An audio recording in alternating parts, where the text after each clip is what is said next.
പരാജയത്തെ പറ്റി ഒന്നും പറയാനുള്ളത് തികച്ചും അനർഹമായ ഒരു പരാജയം. അതാണ് എനിക്കിതിനെപ്പറ്റി പറയാനുള്ളത്. 10 കൊല്ലത്തെ ഇത്ര മികച്ച ഒരു ഭരണത്തിന് ശേഷം ജനങ്ങൾക്ക് തിരിച്ചൊരു വോട്ട് ചെയ്യണമെന്ന് തോന്നിയിരുന്നെങ്കിൽ ജനങ്ങൾക്ക് എന്തോ ഒരു പ്രശ്നം പറ്റിയിട്ടുണ്ട്. പാർട്ടിയല്ല തോറ്റത്, ജനങ്ങളാണ് തോറ്റത്. അല്ലെങ്കിൽ 2 പ്രാവശ്യം അവർ ഭരിച്ചല്ലോ, എന്നാൽ പിന്നെ 2 പ്രാവശ്യം ഇവർ ഭരിക്കട്ടെ എന്നുള്ള ജനങ്ങളുടെ അരാഷ്ട്രീയപരമായ ചിന്ത വോട്ടിനെ സ്വാധീനിച്ചിട്ടുണ്ടോ എന്ന് പാർട്ടി പരിശോധിക്കും. നല്ല പെൻഷൻ വാങ്ങി നക്കിയിട്ട് അപ്പുറത്തുകൊണ്ട് കുത്തുന്ന ഒരുമാതിരി മറ്റേ പരിപാടിയല്ലടോ. ആയതിനാൽ ഒരു നല്ല ക്രിയാത്മകമായൊരു പ്രതിപക്ഷമായി പ്രവർത്തിക്കാനാണ് പാർട്ടിയുടെ തീരുമാനം.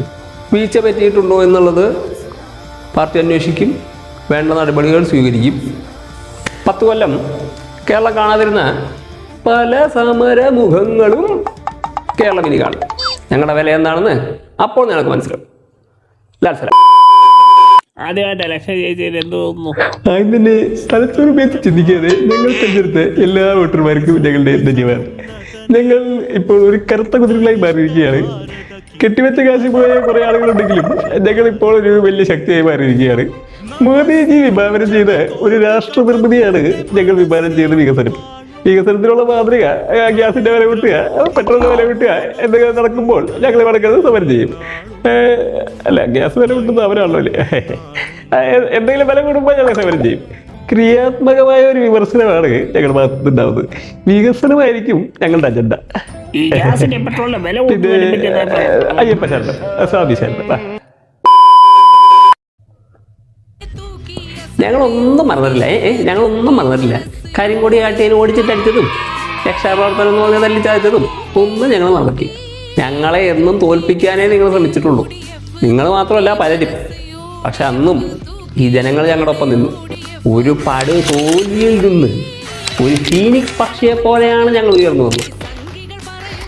ഈ പ്രസ്ഥാനത്തിന് ജനങ്ങളുടെ ഉള്ളിലൊരു സ്ഥാനമുണ്ട്.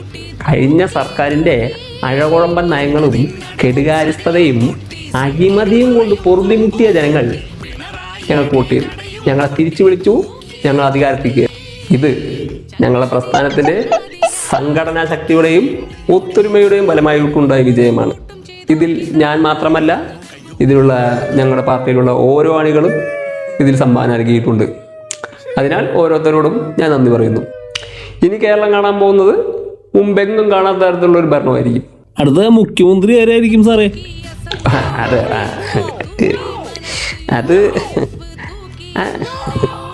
അതൊക്കെ നമ്മളെല്ലാം തീരുമാനിക്കുന്നേ. അപ്പം ജയിക്കും.